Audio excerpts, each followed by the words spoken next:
अगर तुझे अपने बेटे युग को बचाना है तो तुझे यक्षिणी को ढूंढना होगा। पता लगाना होगा कि अनुराग ने उसके साथ क्या किया। यक्षिणी इस वक्त कहां पर है।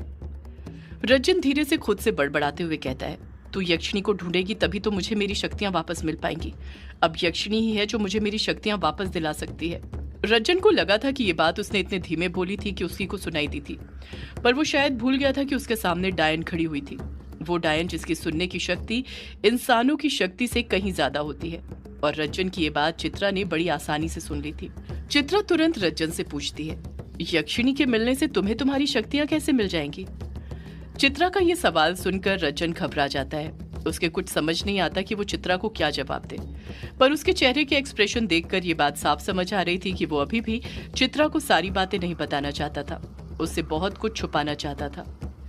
रज्जन घबराते हुए मन में सोचने लग जाता है, ये मैंने क्या बोल दिया, मुझे ये बात इसके सामने नहीं करनी चाहिए थी। मैं कैसे भूल गया ये एक डायन है। चित्रा रज्जन पर दबाव बनाते हुए फिर उससे पूछ पड़ती है, मेरे सवाल का जवाब दो। बताओ मुझे, तुम्हारी शक्तियां कैसे तुम्हें यक्षिणी के मिलने से वापस मिल जाएंगी। और मेरी तो यही बात समझ नहीं आ रही कि तुम्हारी शक्तियां गई ही कैसे थी। क्या हुआ था तुम्हारे साथ। रज्जन घबराते हुए हकलाहट के साथ कहता है, वो मुझसे एक पाप। रज्जन इसके आगे कुछ बोल पाता उससे पहले किसी के कदमों की आहट सुनाई देने लग जाती है। चित्रा भी उन कदमों की आहट को सुन लेती है और सतर्क हो जाती है। रज्जन अपने आसपास देखते हुए कहता है, लगता है कोई आ रहा है, मुझे यहाँ से जाना होगा। मेरी शक्तियाँ कैसे गईं, यक्षिणी के मिलने पर मुझे मेरी शक्तियाँ कैसे वापस मिल जाएंगी, मैं तुम्हें बाद में सब कुछ बता दूंगा। मेरा यकीन करो, पर अभी जो मैंने बोला है वो काम करो। यक्षिणी को ढूंढो, क्योंकि अब यक्षिणी ही है जो अनुराग का अंत कर सकती है, वरना अनुराग तुझे तो मारेगा ही, साथ में तेरे बेटे युग को भी मार देगा। चित्रा पलटकर कुछ कहने वाली थी कि उससे पहले ही चित्रा का बिना कोई जवाब सुने रज्जन वहां से रफू चक्कर हो जाता है। रज्जन इतनी जल्दी वहां से भागता है कि उसका कुछ अता पता ही नहीं चलता है कि वो किस तरफ चले गया था। जैसे ही रज्जन वहां से चले जाता है, अनुराग की आवाज सुनाई देती है, चित्रा, चित्रा। जब चित्रा अपनी नजरें लेफ्ट साइड करती है तो देखती है कि सामने अनुराग खड़ा हुआ था, जो उसकी तरफ ही कदम बढ़ाते हुए आगे बढ़ते जा रहा था। पर अनुराग काफी नॉर्मल नजर आ रहा था। कुछ देर पहले वो अनुराग जिसकी आंखें गुस्से से भरी हुई थीं, अब वो शांत था। उन आंखों का गुस्सा गायब हो चुका था। उसके अंदर भक्षानर के जरा से भी गुण नजर नहीं आ रहे थे। अनुराग बड़े प्यार से चित्रा से पूछता है, तुम किससे बात कर रही थी चित्रा।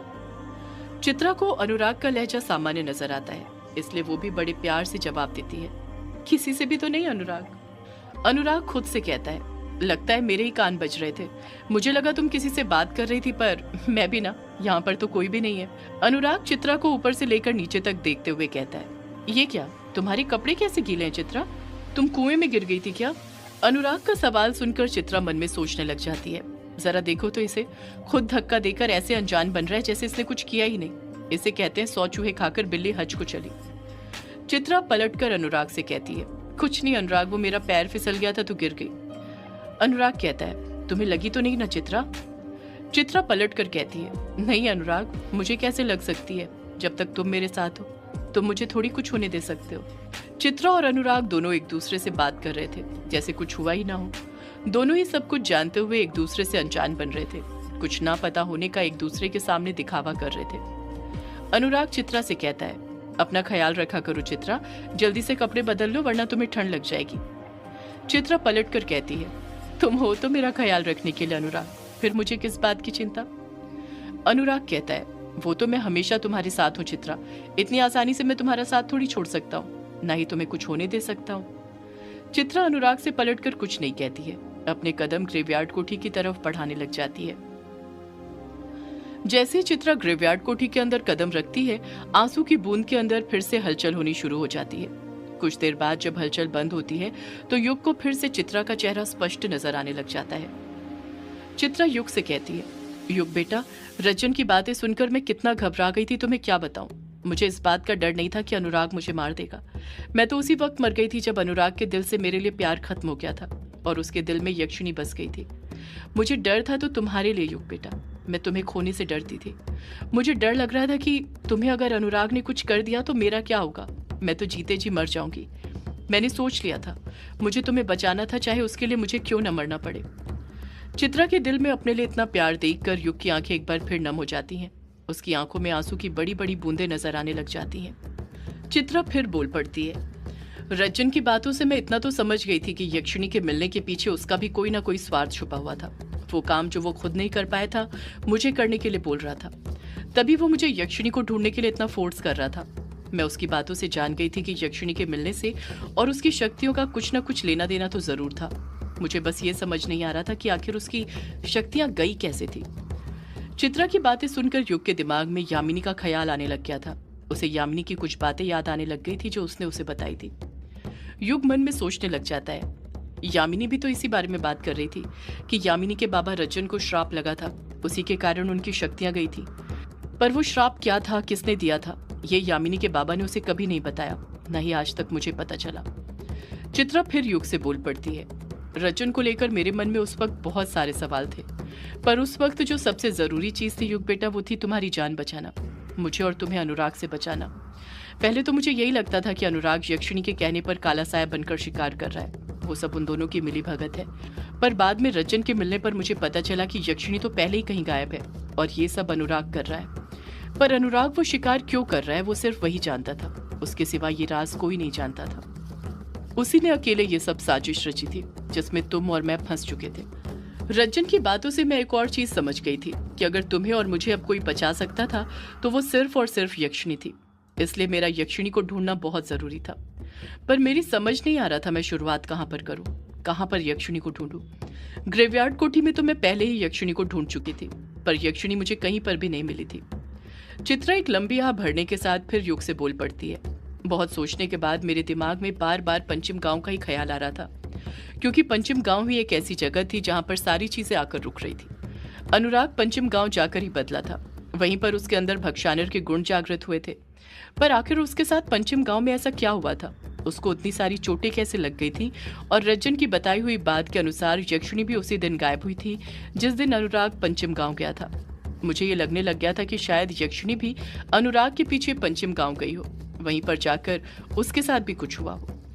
मेरे सारे सवाल पंचम गांव पर ही आकर खत्म हो रहे थे और मैं समझ गई थी कि मेरे सारे सवालों के जवाब जहां मिलेंगे वो पंचम गांव ही है। चित्रा युग से कहती है, पर युग बेटा मैं इस बारे में कुछ फैसला ले पाती उससे पहले ही अनुराग ने मुझ पर हमला करना शुरू कर दिया था। इसलिए मैंने सोच लिया था कि अब मैं एक पल की भी देर नहीं करूंगी, तुरंत पंचम गांव के लिए चल दूंगी। पहले तो मैं कोई सा बहाना ढूंढ रही थी कि किस बहाने से ग्रेवयार्ड कोठी से बाहर निकलूं। पर जब मैं अनुराग के कमरे में गई तो मैंने देखा वो तो गम में डूबा हुआ था। कैसे न डूबा होता, मैंने उसकी यक्षिणी की कहानियां जो जलाकर खाक कर दी थी। मैं समझ गई थी कि इस वक्त अनुराग को कुछ भी बताना सही नहीं है, इसलिए मैं उसे बिना बताए ही ग्रेवयार्ड कोठी से निकल गई। बस युग बेटा तुम्हें बता दिया कि कभी पापा मेरे बारे में पूछे तो बता देना कि मैं वंदना से मिलने जा रही हूँ। फिर मैं पंचम गांव जाने के लिए ग्रेवयार्ड कोठी से निकल गई और जब मैं पंचम गांव पहुंची तो मेरे सामने वो राज खुले जो पंचम गांव जाए बिना कभी नहीं खुलते। इतना कहकर चित्रा चुप हो जाती है। चित्रा की चुप होते ही आंसू की बूंद के अंदर फिर से हलचल होनी शुरू हो जाती है। युग को सब कुछ धुंधला धुंधला नजर आने लग जाता है। कुछ देर में युग को चीजें क्लियर नजर आने लग जाती हैं, तो वो देखता है कि चित्रा पंचम गांव के अंदर मौजूद थी और अपने कदम धीरे धीरे आगे बढ़ाते जा रही थी। चित्रा ने काली साड़ी पहनकर रखी हुई थी और उसने अपने बालों का बड़ा सा जूड़ा बांध कर रखा हुआ था। शाम होने लग गई थी, जिस कारण अंधेरा होने लग गया था। जैसे जैसे अंधेरा होते जा रहा था, चित्रा के अंदर का डर भी बढ़ते जा रहा था, क्योंकि पंचम गांव अंधेरे में और भी ज्यादा डरावना नजर आने लग गया था। चित्रा धीरे धीरे अपने कदम आगे बढ़ाई रही थी कि ढेर सारे बच्चों के रोने की आवाजें सुनाई देने लग जाती हैं। बच्चों के रोने की आवाजें काफी डरावनी थी, जैसे वो किसी दर्द से तड़प रहे हो, कोई उन्हें मार रहा हो। चित्रा उन बच्चों की आवाजें गौर से सुनते हुए खुद से कहती है, कहीं ये उन बच्चों की आवाजें तो नहीं है जिनकी रेवती ने बलि चढ़ाई थी, जिनको उसने उनकी माँ की कोख में ही मार दिया था कंटक टोना करके। जैसे जैसे चित्रा अपने कदम आगे बढ़ाते जा रही थी, बच्चों के रोने की आवाजें कम होने की बजाय और बढ़ते जा रही थी। चित्रा अपने कदम आगे बढ़ाते हुए अपने आसपास देखते हुए खुद से कहती है, ये गांव तो पूरी तरह तहस नहस हो चुका है। प्रशांत शायद सही कह रहा था, मुझे इस गांव में नहीं आना चाहिए था। लगता नहीं यहाँ पर मेरे हाथ में कुछ लगने वाला है। चित्रा देखती है कि उसके आसपास जितने भी घर बने हुए थे सब जल चुके थे, टूटी फूटी हालत में थे और दीवारें जर्जर हो चुकी थी। पूरा गांव सुनसान पड़ा हुआ था। चित्रा कुछ और सोचते हुए कहती है, मुझे प्रशांत को बता देना चाहिए था कि मैं पंचम गांव जा रही हूँ। अगर मुझे यहाँ पर कुछ हो गया तो? पर मैं क्या करती, मेरे पास वक्त बहुत कम था, ऊपर से उसका फोन भी नहीं लग रहा था और मैं अब वक्त बिल्कुल नहीं गंवा सकती क्योंकि वक्त बहुत कम बचा है। अनुराग कब क्या कर दे कुछ नहीं कह सकते। चित्रा गांव के अंदर अपने कदम बढ़ा ही रही थी कि तभी एक औरत के चीखने की आवाज सुनाई देने लग जाती है। ऐसी आवाज जैसे वो किसी से अपनी जान बचाकर भाग रही हो। औरत की आवाज सुनाई देती है, मत मारो, मेरे बच्चे को छोड़ दो, मुझे जाने दो, उसने तुम्हारा क्या बिगाड़ा है। इस आवाज को सुनकर चित्रा समझ गई थी कि ये रेवती की आवाज थी। उस वक्त थी जब वो गांव वालों से अपनी और अनुराग की जान बचाकर भाग रही थी। रेवती तो मर गई, पर उसके तड़पने की आवाजें गांव में ही कैद होकर रह गई थी। जिस तरह इंसान तो दुनिया से चले जाते हैं, पर उनकी यादें इसी दुनिया में रह जाती हैं। ठीक उसी तरह रेवती की तड़पती चीखें भी पंचिम गांव में कैद होकर रह गई थी। जैसे चित्रा अपने कदम पंचिम गांव के अंदर बढ़ाते जा रही थी, उसे वो बातें याद आ रही थी जो अंतिम वक्त में उसकी माँ डयंतिका ने उसे बताई थी जब वो बेड पर थी, कि किस तरह रेवती ने अनुराग को उस रात गांव वालों से बचाया था। रेवती उस वक्त किस किस जगह से अनुराग को लेकर साथ भागी थी। जब भी चित्रा उस जगह पहुंचती, उसे हल्की सी उनकी झलक दिखने लग जाती थी। चित्रा धीरे धीरे पंचिम गांव के अंदर अपने कदम आगे बढ़ाई रही थी कि तभी वो एक ऐसी जगह पर आकर रुक जाती है जहां से वो आगे ही नहीं बढ़ पाती है। उसका मन ही नहीं करता अपने कदम आगे बढ़ाने का, और वो जगह कोई और नहीं बल्कि अनुराग का घर था, जहां पर उसका जन्म हुआ था। अनुराग के घर के आंगन के बाहर ही दो बड़े से बबूल के पेड़ थे जो एक दूसरे से जुड़े हुए थे। हैरान करने वाली बात तो ये थी कि वो पूरा गांव जल चुका था, तहस नहस हो चुका था, पर बबूल का पेड़ अभी भी हरा भरा था, जिसमें कई सारे लंबे लंबे कांटे थे। वो बबूल का पेड़ हरा भरा होता भी कैसे नहीं? आखिर इसी पेड़ के कांटों का यूज तो रेवती अपने काले जादू में किया करती थी। एक और नोटिस करने वाली बात यह थी कि उस पूरे गांव में बस अनुराग का ही घर था जो अभी ठीक हालत में था, जो जला तो था पर उतना ज्यादा नहीं जितना गांव के बाकी घर जलकर ढह गए थे। अनुराग के घर के अंदर अभी भी घुसा जा सकता था, वो कुछ सही सलामत था। चित्रा देखती है कि उस घर का दरवाजा लगा हुआ था। दरवाजे को देखकर चित्रा को ऐसा लगता है जैसे वो दरवाजा उसे अपनी तरफ आकर्षित कर रहा हो। वो खुद ब खुद बिना कुछ सोचे समझे अपने कदम उस दरवाजे की तरफ बढ़ाने लग जाती है और उसके ठीक सामने आकर रुक जाती है। चित्रा कुछ महसूस करते हुए खुद से कहती है, मुझे ऐसा क्यों लग रहा है जैसे यक्षिणी यहीं पर है। इतना कहकर चित्रा दरवाजे को धक्का दे देती है और दरवाजा करकराती हुई आवाज के साथ खुल जाता है। सदियों से है पुरानी ये है यक्षिणी की कहानी। यक्षिणी एक आग है, यक्षिणी तेरा ख्वाब है।